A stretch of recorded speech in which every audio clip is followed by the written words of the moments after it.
This is the YouTube edition of my book, A Course in Miracles Workbook Nuggets.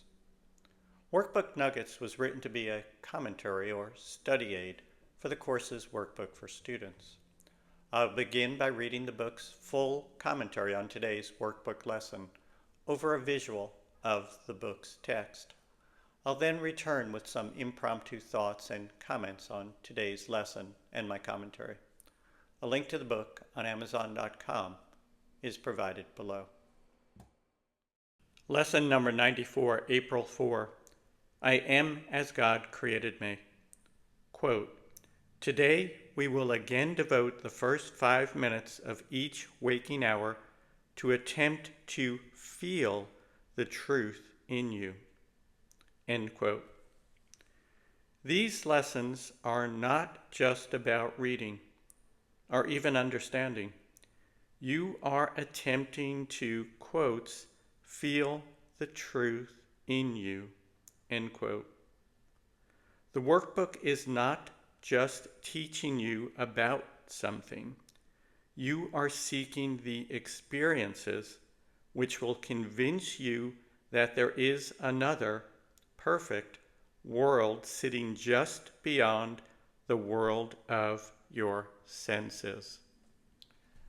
The title of today's lesson is probably the most repeated sentence in the entire workbook for students.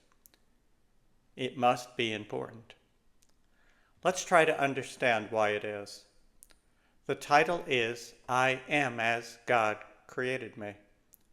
The first two words, I am, are in the present tense, which means that they describe how you are at this very moment. So you remain at this moment just as God created you. And how did God create you, his child? God created you eternal, sinless, and whole and perfect in every way. What you think you have done in the illusion has no effect on how God created you in reality. As the title tells us, you remain perfect and sinless. But for you to realize this, to truly know and internalize it, you need to identify with something other than your ego.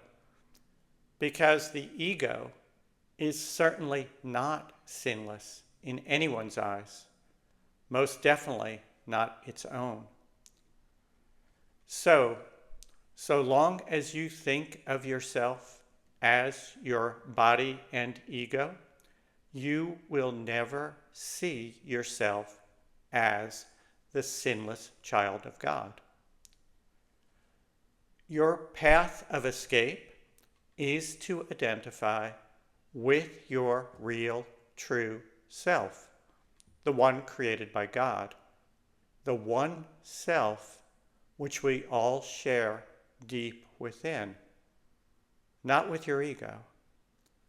The ego is not who you are.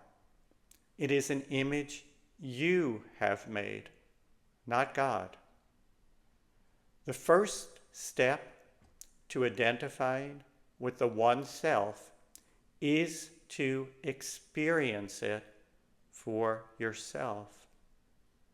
You need to actually feel and experience the real you, which was created by God. Reading and even thinking about it are not enough.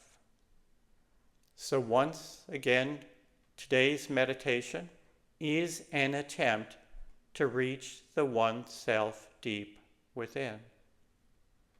When you do, you know that that is the real you.